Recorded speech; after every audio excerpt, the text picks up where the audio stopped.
আপনি বড় দান করতে পারেন। বড় মানে আর্য জাতি, বৌদ্ধ মানে জ্ঞানী। আর্য মানে সুশিক্ষিত জাতি। সেই সময় থেকে আমরা সেখান থেকে এসেছিলাম। বৌদ্ধ বললে বুদ্ধত্ব জ্ঞান, আর বুদ্ধের জ্ঞানকে যে অনুসরণ করে তাকে বলে বৌদ্ধ। আপনি কিসের বৌদ্ধ? আপনার প্রতিটা রন্ধে রন্ধে, প্রতিটা কদমে কদমে, নিঃশ্বাসে প্রশ্বাসে হিংসা আর আগুন ধাউ ধাউ করে জ্বলে। আপনি সম্পদের লালসায়, কামায়, বাসনায় বুদ্ধদেরকে একটা ট্র্যাডিশনাল প্লেস, এটাকে আপনার ট্যাক্স অ্যান্ড বিজনেস সেন্টার করে ফেলেন। এত বড় বড় খাম্বা কি জন্য তৈরি করা হলো? বিহারের সৌন্দর্য পেল না কমলে? আমরা বলেন এটা শহরের একটা জায়গা কিনতে কত বড় ঝামেলা, এবং একটা আঙ্গিনা থাকা কত আবশ্যক। সে আঙ্গিনাকে কি করলো?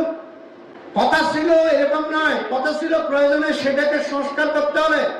মিনিমাম 10 কোটি টাকা বাজেট করতে হবে, বা 30 কোটি টাকা বাজেট করে সেটাকে সর্বোচ্চ 3 তলা বা 7 তলা বা 6 তলা করে শ্রীলঙ্কা, থাইল্যান্ড মতো, ব্যাংককের মতো, বার্মার মতো, ভিয়েতনামের মতো মন্দির সেবা করে, যাতে একটা টাইম কোনো কারণ যত্ন বানাইলেও বিহারের মধ্যে 10,000 মানুষ বসতে পারে। কেন ব্যাংককে ধর্মকেয়াতে আমরা বসছি না? 40,000 ভিক্ষু সংঘ, 2 লক্ষ 2.5 লক্ষ অডিয়েন্স, একটা দুলবানের আলোচনা নাই।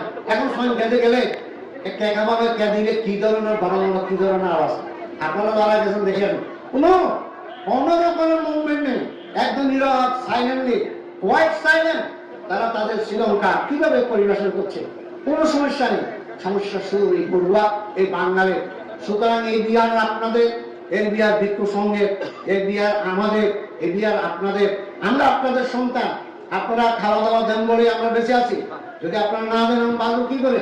তাহলে আমাদের সমস্ত জ্ঞান, বিজ্ঞান, আরাধনা, ত্যাগ, কৃতিকা, সাধনা আপনাদের সেই ত্যাগের উপরে আমরা ডিপেন্ড করছি। তাহলে যদি আপনারা না দেন তাহলে আমরা বাঁচবো না। সুতরাং যারা বুদ্ধ ধর্ম সঙ্গের সেবক, তারাই হচ্ছে আমার প্রকৃত বন্ধু। যে জন বুদ্ধের নাম বলে সে হয় আমার প্রাণ। বুদ্ধের নাম মানে বুদ্ধমূর্তির নাম না, মানে অসংখ্য জ্ঞানীকে যিনি স্মরণ করে তিনি আমার বন্ধু। যে ধর্মের বুদ্ধ প্রবর্তিত ধর্ম মুক্তি মার্গের কথা যেভাবে, সে আমার বন্ধু।